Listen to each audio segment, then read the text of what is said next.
Okay, kita sambung ayat 68.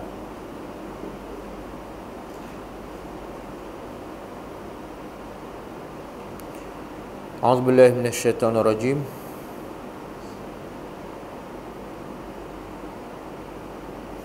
Wa man nu'ammirhu nunakkishu fil khalqi afala ya'qilun.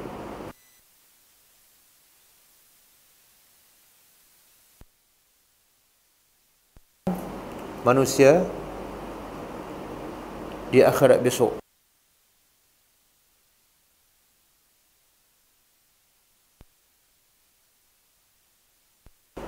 Fi syawalin fakihun. Orang yang beriman yang akan mendapat balasan syurga. Dan Allah gambarkan mereka sentiasa sibuk dengan nikmat di dalam syurga. Tak ada kerja lain. Kerja dia ialah berseronok je.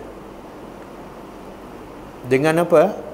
Wa azwajuhum, dengan pasangan-pasangan mereka, fi zilalin, di bawah bayangan, alal araik, di atas pelamin-pelamin, muttaqiun, dalam keadaan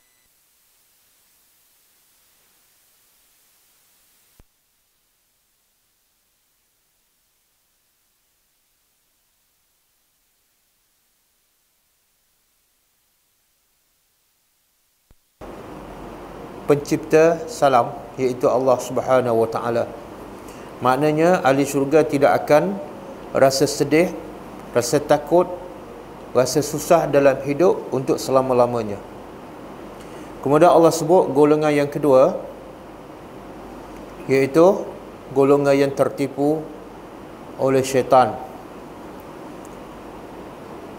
Dan Allah beritahu semuanya bukan salah Allah, tapi salah manusia sendiri.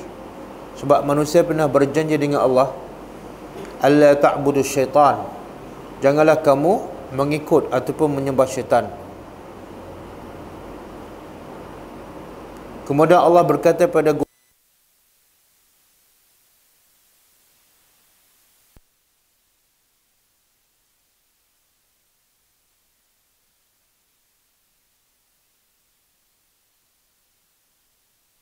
bima kuntum takfurun, disebabkan kekufuran kamu.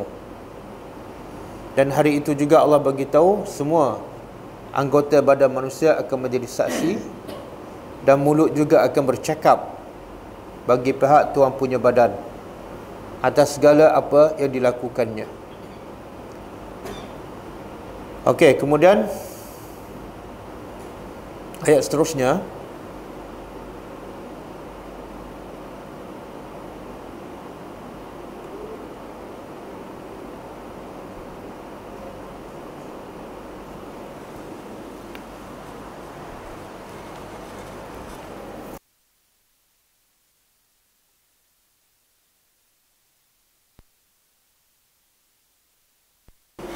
dan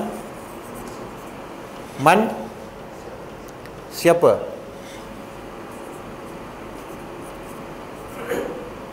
Nu'ammir. Nu'ammir daripada perkataan umur. Umur. Kalau nu'ammir, kami panjangkan umurnya. Dan siapa yang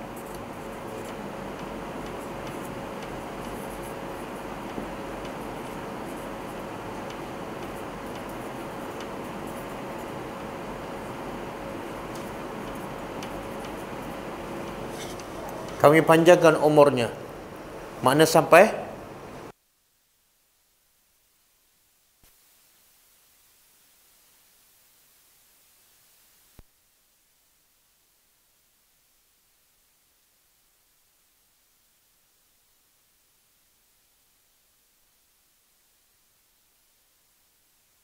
kishu, mana nuraddu, kami pulangkannya.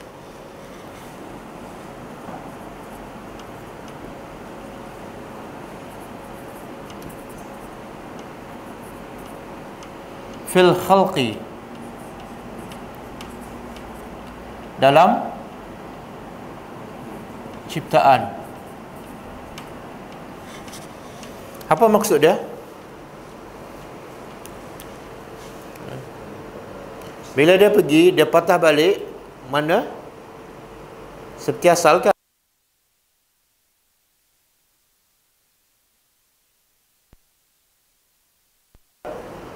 Kuat. Tapi bila Allah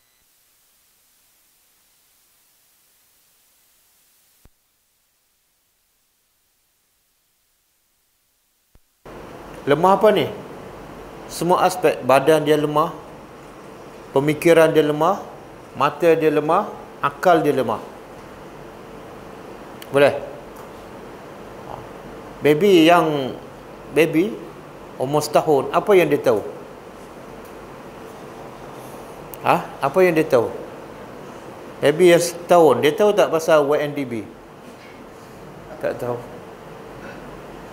Jadi orang kalau dah tua sampai 80, 90, bukan semualah. Ada yang lebih tahu.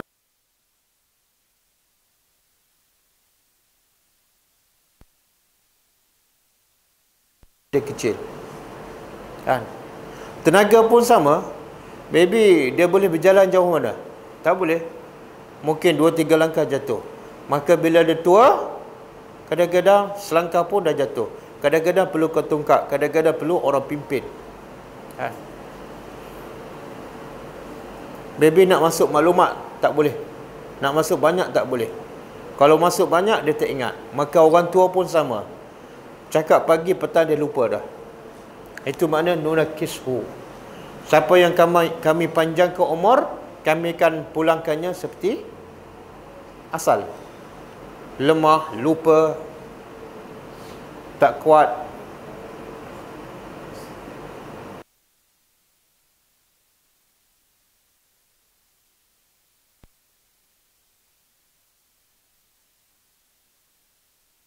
Pilun, mereka berakal, berfikir. Okey. Itu terjemahan dia, itu tafsir dia. Tadabburnya apa? Tadabbur yang kalau tengok secara zahir kita tak nampak. Sebenarnya apa mesej Allah nak sampaikan dalam ayat ni? Ayat 68 ni. Apa yang Allah nak bagi tahu?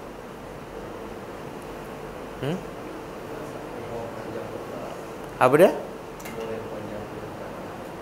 Kalau umur panjang? Tak bagus.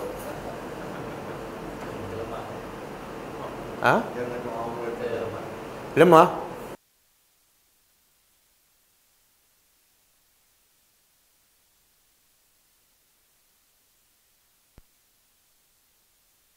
Lupa.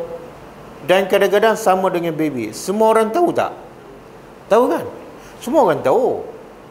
Kalau semua dah orang tahu, kenapa Tuhan bagi tahu? Macam kita beritahu apa ni? Anak kita lah, satu hari kamu akan tua. Dia tahu tak dia satu hari dia akan tua? Apa faedah? Jadi soalannya, apa faedah Tuhan bagi tahu kepada manusia yang semua dah tahu? Peringatan apa? Apa peringatan? Belum tua? Mudah tua?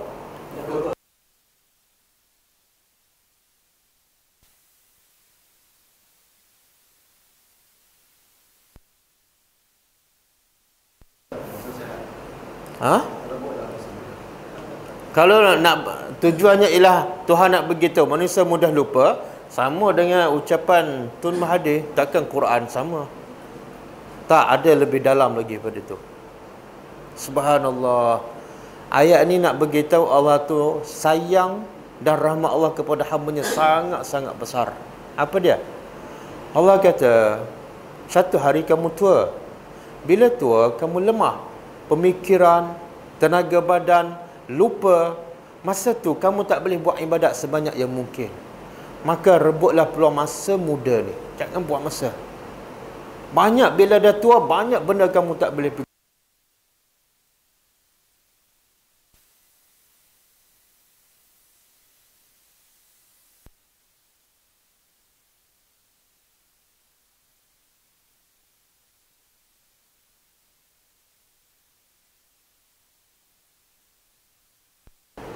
Faham? Betul tak? Manusia tahu dia tua, tapi dia lupa bahawa bila dia tua banyak benda dia tak boleh buat, dan masa tu dia menyesal tak guna. Betul tak? Betul. Ustaz, saya dah tua dah. Bila bagi doa ustaz, tak berapa ingat dah. Pasal lah ustaz ke salah dia? Suruh hafal Quran Allah ustaz. Saya kalau muda dulu, mulalah tu. Salah siapa?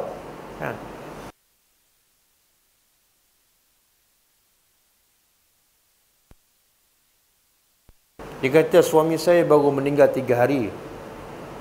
Jadi suami saya ada tinggal puasa, macam mana kena ganti ke?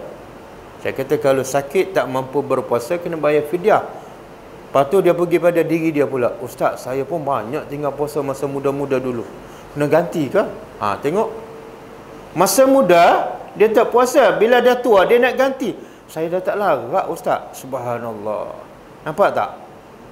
Dia bukan tak nak ganti, tapi tak larat dah tua, umur 70, takkan nak puasa setiap hari. Nampak tak? Yang ni yang Allah nak ingatkan. Bukan Allah nak bagi tahu satu hari kamu tua, semua orang tahu. Yang Allah nak bagi tahu yang manusia lupa. Apa dia? Persiapan. Masa muda leka je kan, buang masa je. Berjalan sana, berjalan sini, pusing satu dunia. Solat 2 rakaat tak boleh. Solat 12 rakaat tak buat. Solat witir tak buat. Zikir pagi tak buat. Zikir petang tak buat. Bila dah tua, mata dah rabun, baca Quran tak nampak, kena beli Quran besar tu. Kan? Lepas tu tak larat nak pegang pula, letak kat bawah. Subhanallah. Ni kita ni tak tahu muda ke tua ni? Muda? Nak kata muda nampak putih dah janggut. Kita tak adalah tua tapi tak muda. Ni muda. Itu tu adik tu. Betul? Cuba bagi tahu adik tu.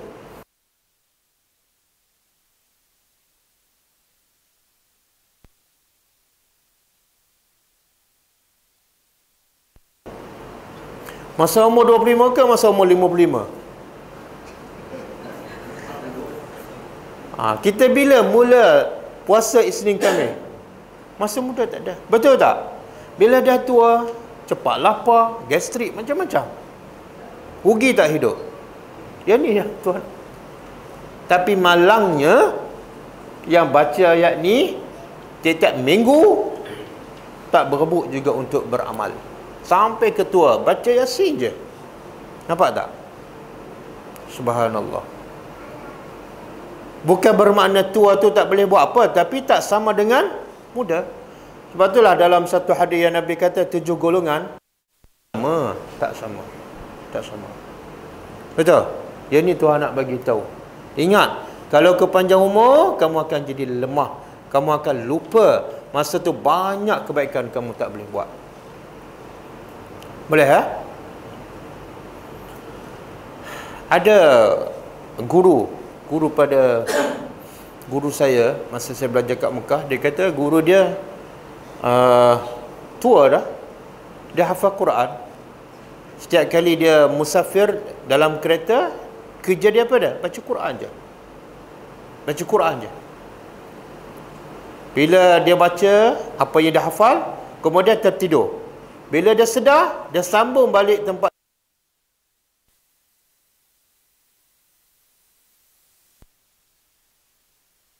Ingatan tua tapi ingatan kuat. Tapi sebab apa ni? Apa punca? Masa muda memang itulah kerja dia. Baca Quran, zikir. Maka masa tua Allah jadikan dia sama dengan masa muda. Dah ada seorang Dr. Nablusi, dia kata dia jumpa seorang tua di Syria, umur 90. Duk mengajar lagi di sekolah, umur 90. Kemudian bila dia tengok pelajar dia muda, dia kata kamu ni anak si fulan kan? Ya. Kamu ni cucu si fulan kan? Ya. Sebenarnya kamu pelajarku, bapa kamu pelajarku, atuk kamu pun pelajarku. 3 generasi. Menunjukkan apa tu? Umur 90 masih boleh mengajar dan 3 generasi. Kalau masa muda kita malas solat, malas baca Quran, sampai ketua macam tu lah. Sampai ketua macam tu lah. Yang jenis solat, kalau masa muda rajin baca Quran, rajin baca solat, rajin berzikir, orang ni kalau dah tua 80 90, pantang batal wuduk, dia ambil wuduk. Pantang satu hari tak baca Quran, dia gelisah. Sebab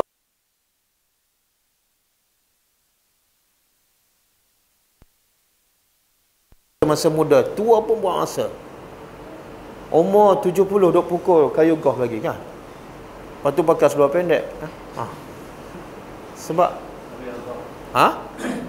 oh riyadhah.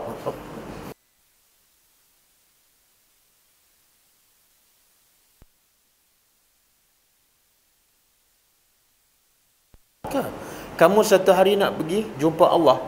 Bila nak jumpa Allah, nak bawa amal. Bila nak bawa amal, amal yang terbanyak. Dan amal terbanyak ialah masa muda lah. Jangan tunggu masa tua. Bila dah tua, nunakishu. Nampak? Nunakishu. Afala yaqilu. Kalau bahasa kasar apa dah?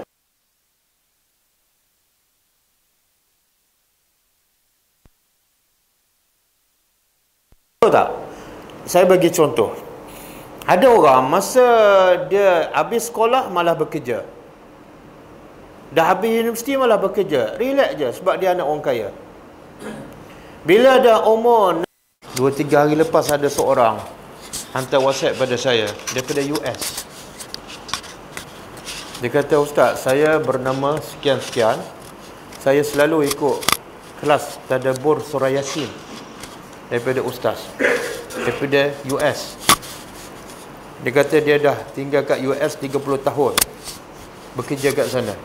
Tapi dia ikut kelas tadabbur surah Yasin di bukit, daripada Bukit Ramaputra. Sebab tu jaga baik-baik sikit. Orang US tengok. Saya pun terkejut. Saya ingat US tu Hulu Selangor, rupa-rupa US sana. Dia tanya soalan pada saya, sebab video ni dalam YouTube dia buka kat sana. Dia kata, "Ustaz kata cerita Sayyidina Ali tidur tempat Rasulullah ketika malam hijrah tu tak betul. Jadi boleh tak bagi dalil-dalil yang lebih jelas lagi?" Saya bagi. Kemudian dia bagi kepada imam tempat dia tu orang Arab. Orang Arab tak percaya. Dia nak cakap Arab tak boleh, nak bagi bahasa Melayu lagi kawan tu tak faham. Ada minta, "Ustaz boleh tak bagi link dalam bahasa Arab?" Saya kata insya-Allah, besok saya bagi. Mana ilmu kita sampai ke cuma sebelah tu je tak sampai. Okey. Cuba tengok surah Ar-Rum ayat 54. Tuan kata apa? Allahul Lazi, Allah yang telah menciptakan kamu min dha'fin, daripada lemah. Lemah tu apa maksud dia? Budak, baby. Tak boleh berjalan. Baju pun kena dipakaikan, pamper pun kena tukarkan, kena dukung. Makan kena suap. Lemah. Summa ja'ala min ba'di dha'fin quwwah. Kemudian selepas lemah, kuat. Jadi remaja, dewasa. Summa ja'ala min ba'di quwwah dha'fan. Selepas itu Allah balik semula jadi lemah dan syaibah. Syaibah apa dah? Tua. Wa huwal alimul qadir. Dan yakhluqu ma yasha, Allah mencipta apa saja yang dia kehendaki. Wa huwal alimul qadir. Dan dia maha mengetahui lagi maha berkuasa. Boleh? Kuasa apa ni? Apa yang Allah tahu? Allah tahu apa yang terbaik untuk manusia. Proses tu mesti berlaku daripada baby kepada remaja. Kadang-kadang Allah tahu dia ni kalau hidup lama dia akan syirik. Allah matikan awal. Betul? Sebagaimana kisah dalam surah apa dah? Allah tahu bila besar dia akan syirik pada Allah, maka Allah matikan dia awal. Surah Kahfi, kisah Khidir dan Musa kan. Kadang-kadang orang tu manfaat sampai ketua, Allah panjangkan umur. Kemudian Al-Qadir, Allah maha berkuasa apa dah? Daripada kuat, perkasa, tiba-tiba jadi tua, tiba-tiba jadi pelupa. Dan yang lebih parah apa dah? Allah boleh jadikan dia gila. Kan? Itu mana Al-Qadir. Boleh?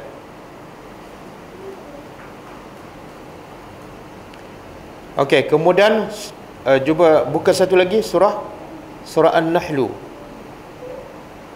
ayat 70. Surah An-Nahlu ayat 70.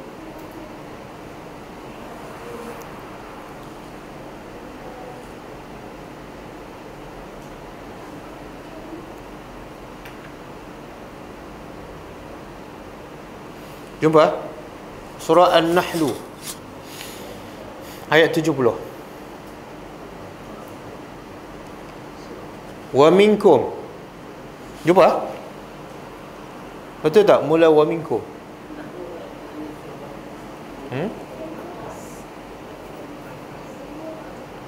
An-Nahlu ayat 70. Betul?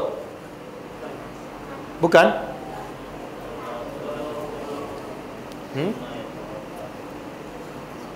Cuba tengok kat tengah. Ada ayat wa minkum man yuraddu ila arzalil umur. Ada? Ada kan? Okey. Wa minkum, dan Tuhan kata ada sebahagian daripada kamu man yuraddu, siapa yang dikembalikan. Yuraddu sama dengan makna nunakis. Nunakis kami kembalikan, yuraddu dikembalikan. Ada di kalangan kamu siapa yang dikembalikan ila arzalil umur, kepada umur yang tua sangat. Apa hikmahnya? Likai la ya'lam, supaya akhirnya dia tidak tahu ba'da ilmin syai'a. Selepas dia tahu banyak ilmu, banyak maklumat, bila dah tua Allah jadikan dia lupa, habis maklumat-maklumat. Apa hikmahnya? Allahu alam. Kan? Boleh?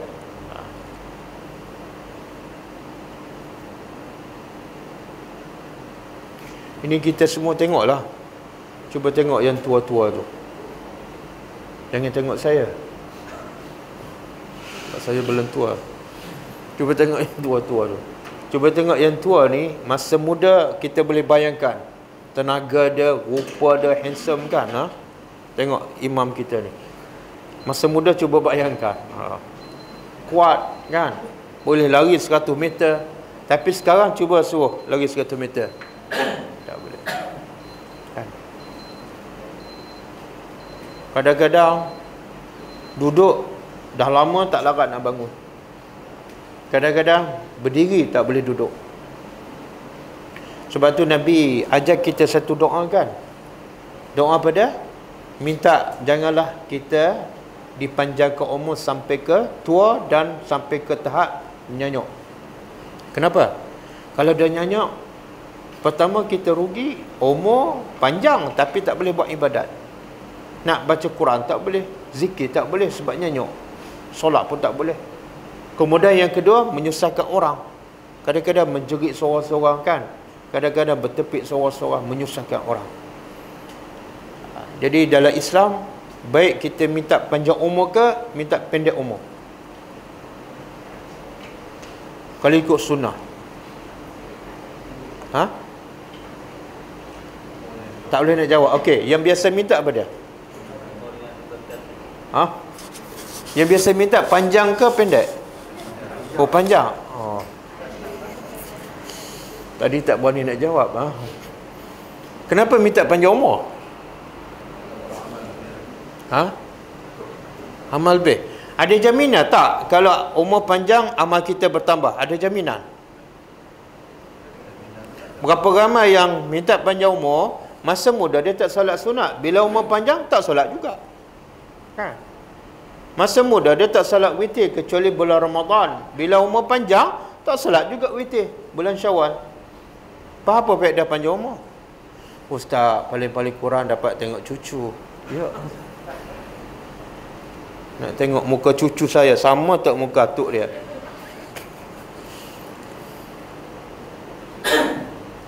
Boleh? Jadi yang terbaiknya apa dia? Bukan minta panjang umur, bukan minta pendek umur. Yang terbaik apa dia?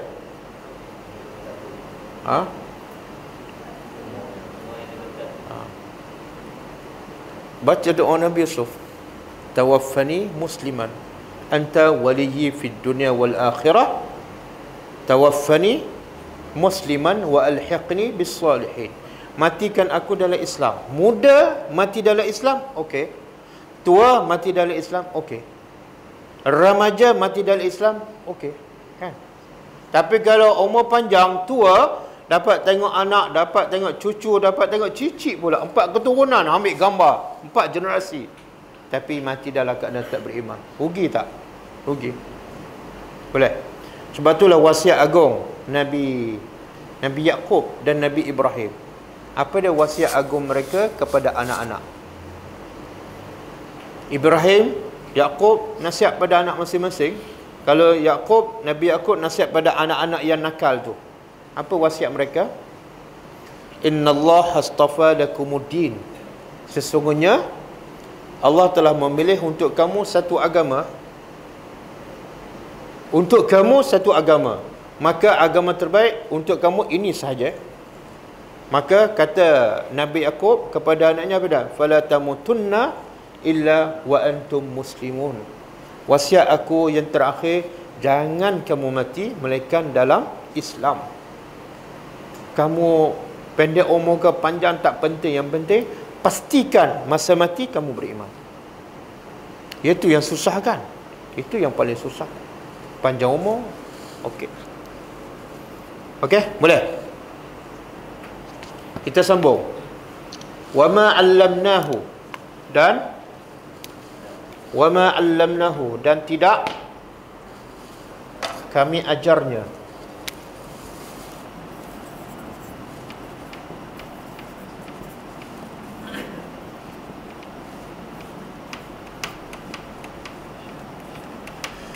Okey, kami siapa dia?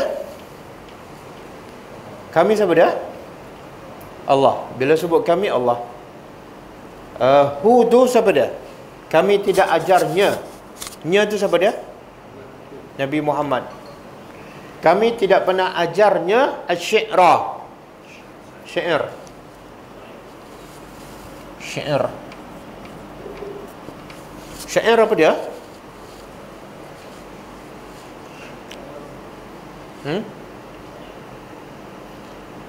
Syair bahasa Arab. Kalau bahasa Melayu tak tahu. Sajak. Sajak kan? Jadi syair dalam bahasa Arab ni hujung dia sama. Dia ada satu baris dua rangkap. Hujung dia sama. Melayu saya tak tahu syair yang dia sebut syair tu adakah sama dengan syair yang Arab ataupun Melayu. Syair pun ada, sajak pun ada. Apa lagi? Pantun ada, qasidah ada. Syair berlagu. Oh bukan. Syair Arab dia tak berlagu. Syair Arab dia tak berlagu, hujung dia sama, kemudian cerita pasal apa? Cerita pasal cinta wanita, pasal arak. Ini kira zaman jahiliah. Okey? Sajak. Okey, tuan kata apa? Kami tidak pernah mengajarnya, iaitu Muhammad, syair. Wa ma yanbaghilah, dan tidak yang bagi pada tidak patut, tidak layak, tidak sesuai lahu baginya. Bagi siapa? Okey. Kenapa tiba-tiba Tuhan nafikan? Kami tak ajar pun Muhammad syair. Bila ada penafian, ada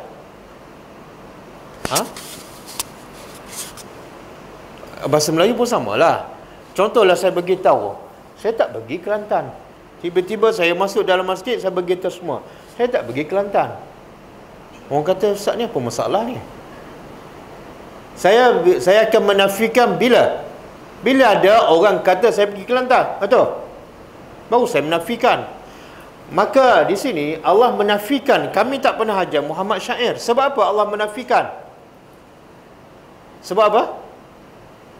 Sebab orang musyrikin Mekah menuduh Nabi Quran ni adalah syair. Quran, orang musyrikin Mekah tuduh syair, dan Nabi dia tuduh penyair. Faham? Bila ada tuduhan, barulah Allah nafikan. Faham? Boleh? Dan Tuhan kata Nabi Muhammad tak patut, tak layak, tak sesuai belajar syair. Boleh? Antara tuduhan orang-orang musyrikin, bahkan semua orang kafir kepada para nabi, dua je. Dua tuduhan utama dia. Pertama apa dia? Gila. Yang kedua, penyair. Penyair. Boleh? Termasuklah kepada Nabi Muhammad. Bahkan Nabi ditambah lagi. Penyair, gila, tok bomo, sesat. Okey. Soalan, soalan. Orang musyrikin tahu beza tak antara syair dengan bukan syair? Orang musyrikin Mekah tahu beza tak? Tahu kan? Bila dia tahu tak Quran, ayat Quran bukan bentuk syair. Dia tahu tak? Tahu. Kalau dia dah tahu Quran dengan syair berbeza, cara bahasanya, hujungnya lain. Kalau dia dah tahu, kenapa dia tuduh? Faham soalan? Dia sendiri yakin Quran berbeza dengan syair. Bila dia dah yakin, kenapa dia buat tuduhan yang dia sendiri yakin tak betul? Faham soalan? Okey, satu saat daripada sekarang. Apa dia? Tapi orang Mekah sendiri, walaupun dia bukan pakar syair ke, orang Mekah dapat beza ke? Dapat beza. Macam saya lah. Kita orang Melayu, kita dapat beza tak antara pantun dengan ayat biasa? Dapat beza tak? Saya kata, apa dah? Itu dah yang kita hafal daripada dulu kan. Buah cempedak dalam buah cempedak di luar pagar. Apa tu? Ambil galah tolong. Itu saya tak ingat lah. Buah keranji dalam perahu. Buah keranji dalam perahu. Suruh mengaji, saya tak tahu. Kan? Ataupun suruh papan tarik papan. Okey, kalau saya baca tu, semua kata ayat biasa ke pantun? Pantun kan? Tiba-tiba saya kata pada semua, saya orang Melayu dan saya cakap pada orang Melayu, saya sebenarnya sekarang nak berpantun. Saya pergi ke Kelantan, kemudian jumpa mak saya. Orang percaya tak itu pantun? Orang gelak kan? Samalah. Quran ni, orang Arab, penyair memang yakin bukan syair sebab dia tahu beza. Orang biasa pun tahu. Orang biasa pun tahu. Kalau semua dah tahu, kenapa dituduh? Penyair tahu ini bukan syair, orang Arab pun tahu beza antara ayat syair dengan bukan. Habis kenapa dituduh? Tak ada? Tak ada hujah pun carilah yang orang boleh terima kan? Yang Muhammad gila tu lagi tak masuk akal sebab Muhammad dia yang bagi gelaran Al-Amin, pemegang amanah. Besok dia kata gila. Orang yang kata gila tu lagi gila.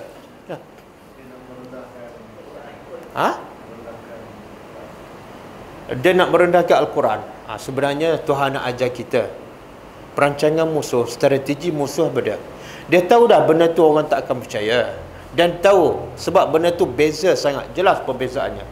Tapi strategi musuh, bila satu tuduhan dilemparkan dan diulang setiap hari, TV3, TV7, Al-Hijrah, utusan, berita, 3 bulan dia ulang, akhir sekali masuk juga. Kalau tak percaya semua pun, kalau tak benar takkan diulangkan. Saya bagi contoh macam kes apa? Kes lewat lah, lewat kan. Padahal dia tak masuk akal. Sebab apa? Budak tu jentik Anwar tumbang lah kan. Tapi dituduhkan tak masuk akal. Tapi bila diulang ada orang percaya. Ada orang percaya. Salah seorangnya student saya. Dia dah berumur dah, bekas pegawai besar UIA. Ustaz, betul. Ada dalil tak? Dalam Islam tak boleh tuduh orang tanpa bukti. Betul. Tengok.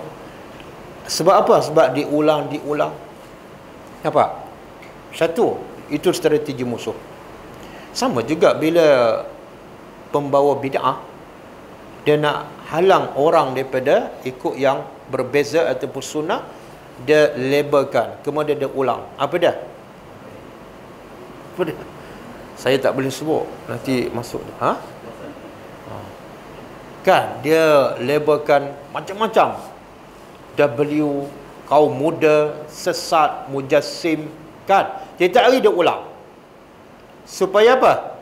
Supaya tujuannya orang tak mendekati. Jangan dekat puan-puan ni. Jangan dekat puan-puan ni. Samalah orang musyrikin, dia tak ada hujah, dan walaupun tuduhan tu dia yakin tuduhan yang palsu, tapi bila dia ulang, orang tak berani dekat. Mungkin betul kot. Tapi sebenarnya akhirnya berjaya tak perancangan dia tu? Berjaya tak? Tak berjaya tak perancangan orang musyrikin yang membuat tuduhan pada Nabi? Gila, tukang sihir, tok bomo. Percaya tak? Berjaya tak? Tak berjaya. Buktinya, akhirnya semua orang Madinah masuk Islam. Dan akhirnya orang Mekah pun masuk Islam. Maknanya perancangan dia gagal. Kenapa gagal? Kenapa gagal? Sebab Tuhan sebut dalam surah apa? Yuriduna liyutfi'u nurallahi biafwahihim. Mereka nak padam cahaya Allah dengan mulut mereka. Wallahu mutimmu nurihi walau karihal kafirun. Dan Allah yang menyempurnakan cahaya Allah. Boleh? Sebab gagal apa dah? Sebab Nabi bawa Quran dan hadis. Sebab Nabi bawa kebenaran, akan berjaya. Betul? Boleh? Okey. Orang tuduh Nabi gila, orang tuduh Nabi tukang sihir, orang tuduh Nabi tok bomo, orang tuduh Nabi sesat. Tapi dakwah berjaya dan akhirnya semua masuk Islam. Sekarang saya nak tanya, sekarang ada tak orang tuduh kepada pendakwah gila, tukang sihir, tok bomo? Ada tak? Ada tak? Tak ada. Dah berapa lama kita buat dakwah? 55 tahun. Tuduhan tak seberat Nabi. Tapi dakwah kita berjaya ke tak? Berjaya ke tak? Orang tak tuduh kita. Bahkan ustaz jadi selebriti pula. Sama naik dengan artis. Ustaz dipuja, diangkatkan. Nak tuduh gila tu kasih jauh sekali. Tapi dakwah kita berjaya tak? Tak. Di mana silapnya? Nabi siapa tuduh gila, dakwah berjaya. Di mana silapnya? Kita tak dakwah. Kita tak dakwah dan kita tak ikut Quran dan Sunnah. Bila kita ikut Quran dan Sunnah, itu kebenaran, itu cahaya Allah. Tak ada siapa boleh sekat, tak ada siapa boleh padam. Selama ni banyak-banyak yang berdakwah, bukan berdakwah, berceramah, mengajak, bukan Quran dan Sunnah. Kalau Quran dan Sunnah pun, cara pendekatan pun tak. Maaf saya cakap, ramai ustaz-ustaz berceramah bila dia jemput. Adakah itu pendakwah? Adakah itu pendakwah? Tak. Dalam surah Yasin Tuhan bagi tahu tak? Lelaki yang dibunuh, dia pergi berdakwah pada orang kafir. Apa dia kata? Ittabi'u man la yas'alukum ajra. Ikutlah para nabi yang tak pernah minta upah. Tengok. Ramai ustaz-ustaz ceramah bila dibayar kan? Bila tak bayar, tak pergi. Itu bukan pendakwah. Bukan pendakwah. Tak ikut Quran. Quran bukan sahaja kita bagi nas Al-Quran, tapi cara berdakwah pun kena ikut Al-Quran. Jangan minta upah. Jangan tunggu orang jemput. Semua, bukan semualah. Kebanyakan ustaz-ustaz berceramah bila dijemput, bila dibayar. Setuju ke tak? Mana ada ustaz pergi kawasan pedalaman tanpa dijemput? Saya bukan nak bagi tahu saya, tak. Mana ada ustaz pergi, bila tak bayar, dia pergi lagi minggu depan. Jadi kadang-kadang yang kita sampaikan Quran dan Sunnah, tapi cara pula tak ikut Al-Quran. Kalau ikut Al-Quran, lelaki dalam surah Yasin, dia pergi berdakwah kepada orang kafir. Orang kafir jemput tak? Orang kafir bayar ke tak? Dan risiko dia apa dia? Bukan setakat tak dibayar, risikonya dibunuh. Tuhan sebut dalam Quran pengajaran untuk kita. Nampak? Boleh. Jadi kenapa kita berdakwah begitu lama dan tak ada siapa tuduh gila, tak ada siapa tuduh sesat, tapi dakwah tak berjaya. Nabi tuduhannya lagi dahsyat. Bahkan fizikal Nabi pun orang sakiti, orang letak isi perut unta. Bahkan Nabi dan sahabat dihalau keluar daripada kota Mekah, tapi dakwah Nabi berjaya. Apa? Kita dihalau ke diberi rumah? Ditarik kereta ke diberi kereta lagi baik? Betul tak? Kadang-kadang berceramah atas nama agama tapi dibayar beribu-ribu.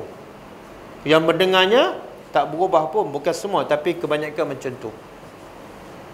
Betul? Salah satu lagi sebab apa dah? Saya sebut dua tadi. Pertama, dakwah kita tak berjaya walaupun dah masa 55 tahun, walaupun tuduhan tak seberat tuduhan pada Rasulullah, sebab kita tak bagi Quran dan Sunnah secara nas dan juga secara pendekatannya. Yang kedua, kita tak berdakwah. Kebanyakannya mengajar, kebanyakannya berceramah. Berdakwah belum. Boleh? Okey? Jadi cara musuh apa dia? Nak menjauhkan manusia daripada kebenaran, dia buat tuduhan. Dia tu sesat. Orang bila dia sesat, dia fikir 10 kali nak pergi. Betul tak? Dia tu mazhab baru. Itu perancangan musuh supaya kebenaran tak didekati. Melabel.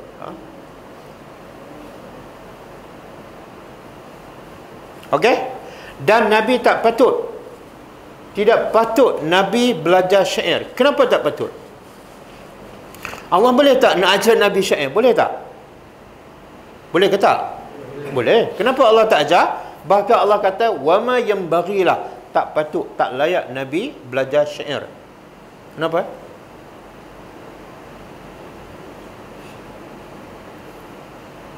Apa hikmah dia? Subhanallah.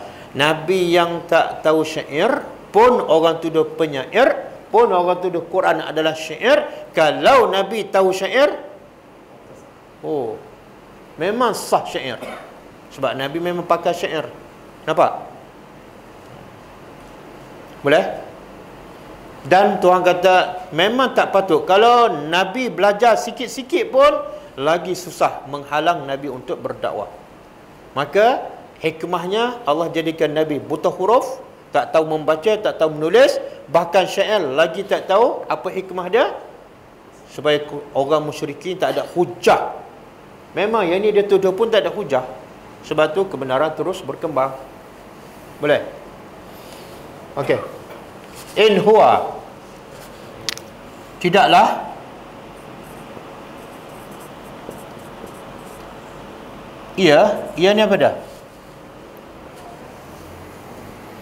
Ia ni apa dah? Quran yang dituduh oleh orang musyrikin Mekah syair. Tuhan kata apa? Quran yang kamu tuduh syair itu tidak lain, tidak bukan illa kecuali zikrun. Apa makna zikrun? Peringatan, pengajaran. Wa Qur'anun mubin, dan Quran ni juga bermaksud yang dibaca, dan mubin yang jelas. Jelas apa ni? Jelas apa ni?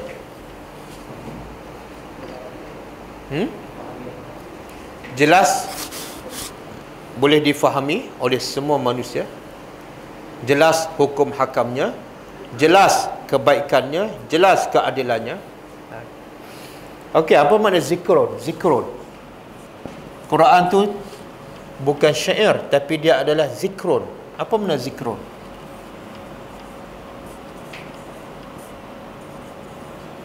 Zikrun, kata Syekh Saleh Utsaimin, ada 3 maksud. Pertama, zikrun kalau kita terjemah peringatan, iaitu bila kita baca je, baru nak baca ataupun mula baca Quran, kita dah ingat dah. Zikrun, ingat apa? Ingat apa? Bagi orang beriman, kita ingat bahawa dia bukan kata-kata manusia. Dia adalah min tazili Rabbil Alamin, daripada Tuhan pencipta sekalian alam. Maknanya bagi orang beriman, mula nak baca dah rasa dah ada dah peringatan. Saya bagi contoh. Bila postman datang bagi surat polis, dengar surat polis tu, kita dah rasa lain tak? Rasa lain tak? Sebab apa? Itu peringatan. Surat daripada polis, rasa lain dah. Tapi kalau surat daripada anak kita, lain. Beza tak? Surat daripada bos kita, ada rasa lain tak? Ada rasa lain. Kalau surat daripada yang di-Pertua Agong, ada rasa lain tak? Ada. Subhanallah. Tiba-tiba dapat surat daripada Allah, tak rasa apa-apa. Maka dia bukan zikrun. Boleh? Jadi zikrun yang pertama apa dia? Rasa kebesaran dan keagungan.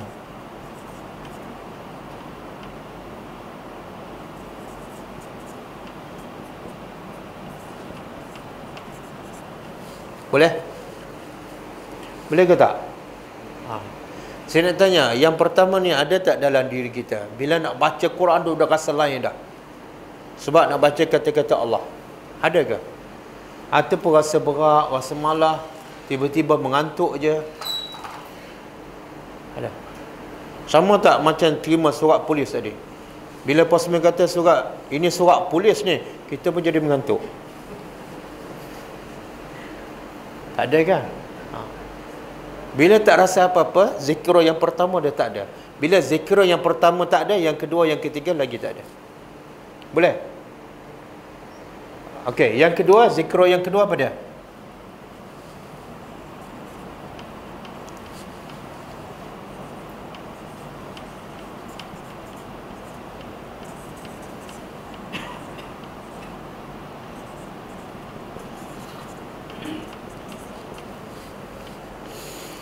Bila kita baca ayat Al-Quran, dia ada dua je. Satu apa dia? Memberi khabar gembira. Kadang-kadang dia bagi tahu hukum. Dan semua hukum dalam Al-Quran baik untuk kita. Dan semua yang dalam Quran adalah benar. Tak mungkin tersilap. Tak mungkin tipu. Tak mungkin tak betul. Bila kita yakin Quran semuanya baik, semuanya betul, kita rasa kehebatan Al-Quran. Kan? Kita jumpa ayat pasal potong tangan, kita jumpa ayat hukuman orang yang, bagi orang yang mengumpat, macam-macam hukum. Dan kita jumpa pula kisah-kisah umat-umat dahulu, kisah-kisah para nabi. Tak mungkin Muhammad yang cerita sedangkan dia buta huruf. Pasti daripada Allah. Dan bila Allah cerita, pasti ada pengajaran dan baik untuk kita. Boleh? Kita rasa lain. Tengok drama pun dah rasa lain kan? Tengok drama TV Raja Lawak, lain, rasa gembira kan? Bila tengok drama Tanah Kubur, lain pula rasakan. Mesti ada perbezaan perasaan. Bila baca Al-Quran, sepatutnya lagi beza perasaan kita. Sebab dia adalah benar, dia adalah hak, dia adalah baik, dia adalah adil. Dan dia daripada Tuhan pencipta sekalian alam. Boleh? Dan cerita yang terbaik, cerita yang paling baik sekali, duduk kat mana? Yang mana? Dalam Quran, dalam banyak cerita dalam Quran, yang terbaik lagi yang mana? Kisah Yusuf. Tuhan kata, kami naqussu alaika ahsanal qasas. Kami nak cerita pada kamu cerita yang terbaik. Tapi berapa ramai yang faham cerita terbaik daripada Allah? Betul? Baca buku, kita faham. Tengok drama, faham. Tengok filem, faham. Tiba-tiba cerita terbaik daripada Allah, tak tahu keluar pengajaran. Boleh? Makna Quran belum menjadi zikrun. Dan zikrun yang ketiga pada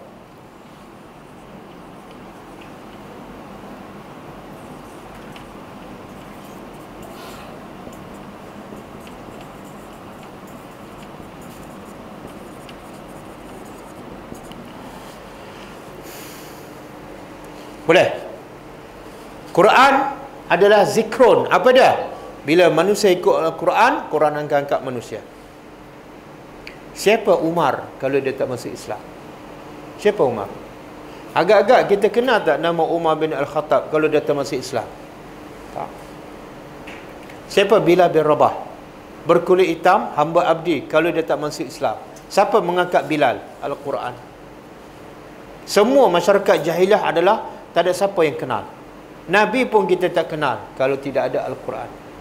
Jadi mana siapa yang ikut Al-Quran, Al-Quran akan mengangkat dia. Mengangkat itu dia panggil zikrun. Ada dalam Al-Quran. Tuhan kata apa? Wa rafa'na laka zikrak. Surah apa ni?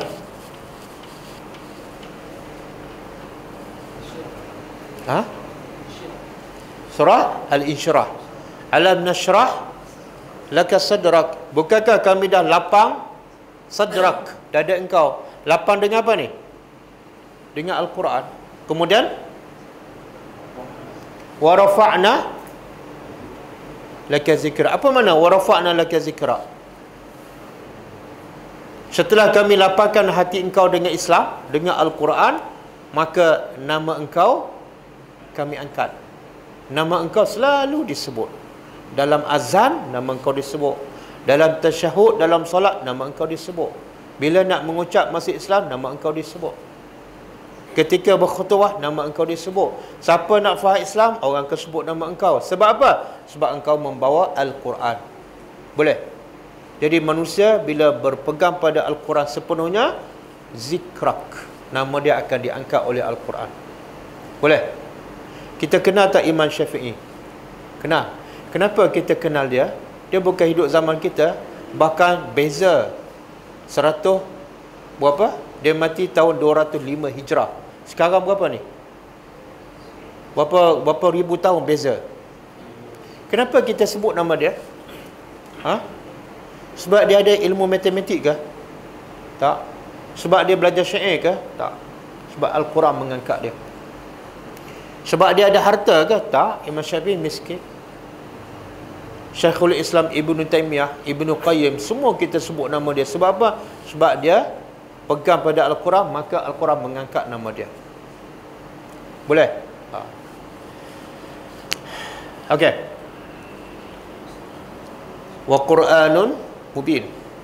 Jadi daripada sini Tuhan nak bagi tahu Quran tu bukan syair, tapi dia bersifat zikrun. Bila baca ada peringatan, nazir. Bila baca ada basyir, berita gembira. Dan bila amal dia angkat nama kamu. Percaya? Kalau kita berdakwah, contohlah kita berdakwah ikut Al-Quran, kita pergi merata tempat, kemudian kita mati, orang akan sebut nama kita. Bukan kerana nak nama dia sebut, tapi kita tak nak pun orang akan sebut. Okey, boleh ha? Kemudian untuk apa Al-Quran? Oh, 9 lebih dah. Cukup ah?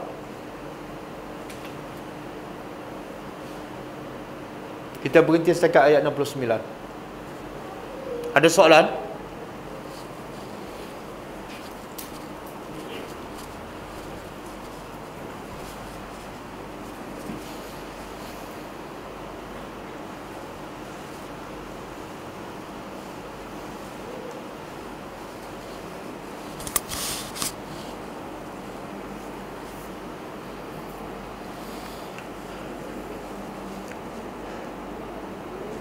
Saya tak tahu, di sini saya tak bagi pengajaran kan? Saya tak bagi pengajaran setiap ayat.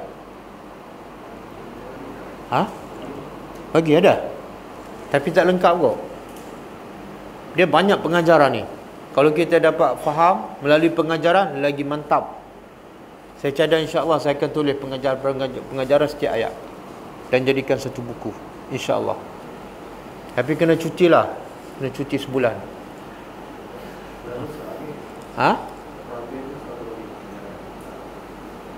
Tapi kalau saya bagi kat sini, dia tak boleh dibukukan.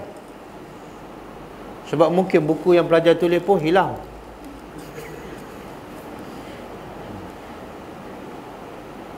InsyaAllah saya kena jihad lebih besar lagi. Sebab kalau setakat saya mengajar, saya mati habislah kan. Lepas tu kena bagi masa untuk menulis. Sebab kalau tak, orang baca Quran tak faham. Kadang-kadang tafsir, belajar tafsir kan, di masjid banyak tafsir, tapi tak faham juga. Tak pergi berdakwah juga, tapi dah belajar tafsir. Sebab tafsir dengan tadabbur berbeza. Bila kita faham betul-betul Al-Quran, Quran akan gerakkan kita. Quran akan bangunkan kita. Quran akan sebarkan kita seluruh Malaysia untuk berdakwah. Kalau betul-betul beramal dengan Quran. Tapi kalau setakat tahu maksud secara umum, setakat hafal, setakat baca, macam itulah dia, tak akan mengubah apa-apa. Kan? InsyaAllah. Ada soalan? Tak ada? Kalau tak ada, cukup setakat ni kita tutup dengan membaca tasbih kafarah. Subhanakallahumma wa bihamdika asyhadu an la ilaha illa anta astaghfiruka wa atubu ilaik. Assalamualaikum warahmatullahi wabarakatuh.